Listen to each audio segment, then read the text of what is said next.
Get ready for the dictation. Dictation will start in 5 seconds. Start. Sir, this volume, the progress report for the year 1983-84, is before the House, and members will have discovered for themselves that this volume is replete with useful information. It consists of a large volume of facts and figures, and it is hardly necessary for me to make a lengthy introduction. This report is the basis of discussion now. I would make only one request to honorable members.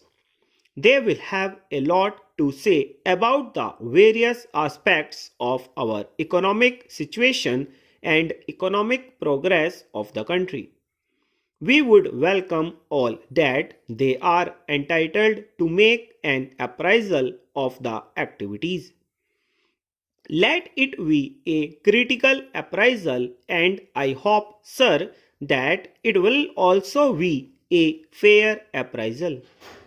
In doing so, we will have to think not of today, not of the conditions in which we are functioning, but we have to take our minds back to the days when the idea of a plan took shape, when the proposals that are now before us and the actions that has been taken on them was conceived of. What were those conditions? It will be very easy for all of us to recall the days of anxiety through which we were passing then. We were not sure of our good food supplies for the next month. We were, as some people said, living from ship to mouth.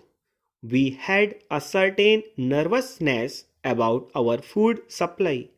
We had, on account of frantic demands from all parts of the country, to move food from one part to another and rush it to places where stocks were low.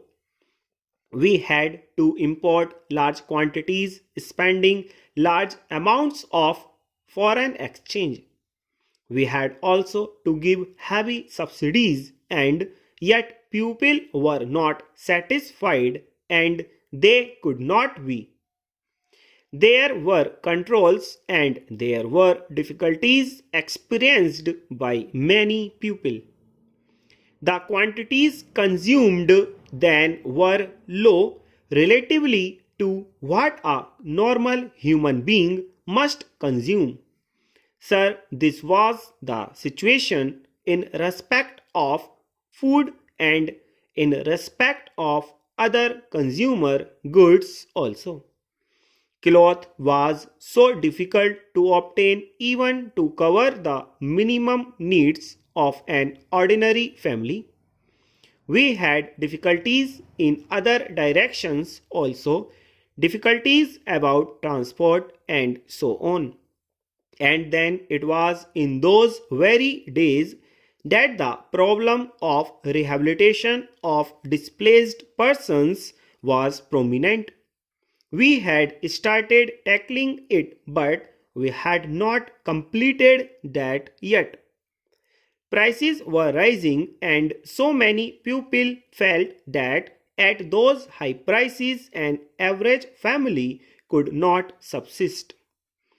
There were inflationary pressures, and so anything that we could do to relieve the situation, to increase production, to spend money making large investments, created those dangers of increasing inflation, of a further rise in prices.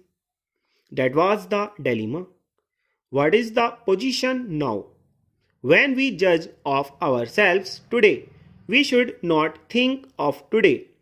On the basis of conditions today, we determine the future of our future performance.